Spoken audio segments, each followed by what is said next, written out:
Guys, today we'll be reading International Secondary Science 2. So our first topic is variation, differences.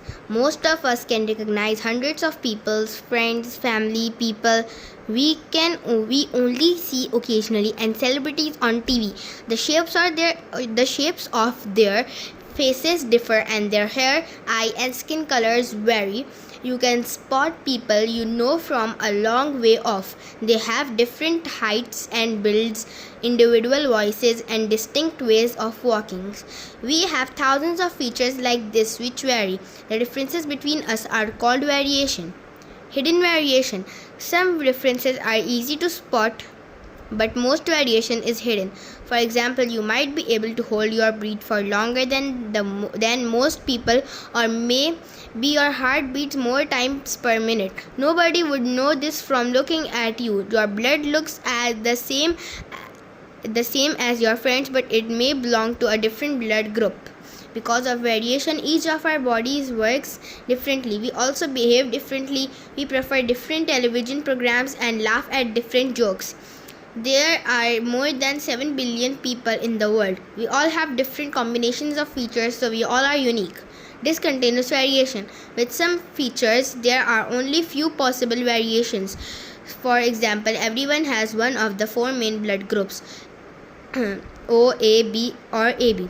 Features like this show discontinuous variation. There's a lot of variation in hair and eye color, but they can be sorted into a few main colors. Most of people have black hair and brown eyes, but other colors are common in some parts of the world.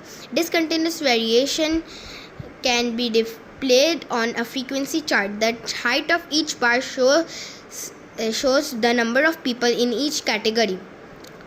Continuous variation. Body measurements like height or body mass show continuous variation. They can take any value within a certain range. To make a frequency chart, you collect the values together in equal sized group, then you plot the number in each group. Unique differences. Everybody's fingerprints had a unique pattern of lines. Even identical twins have slightly different fingerprints.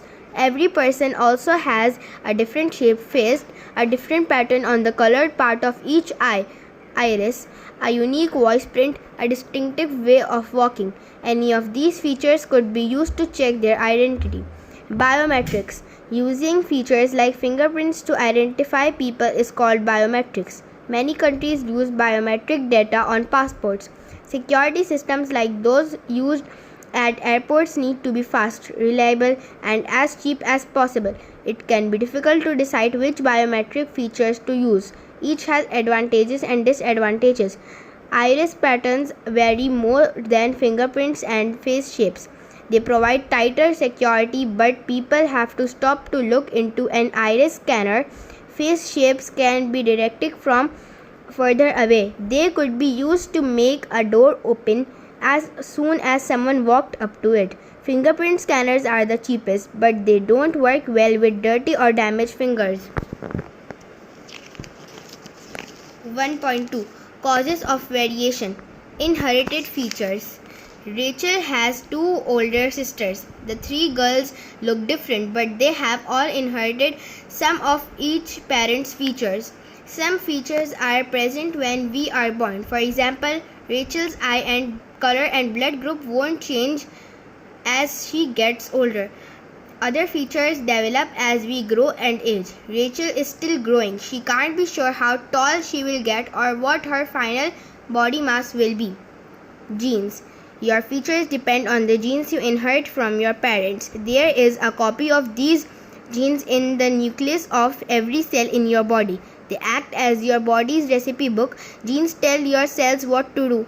Your cells from tissues and organs, so instructions in your genes shape your whole body.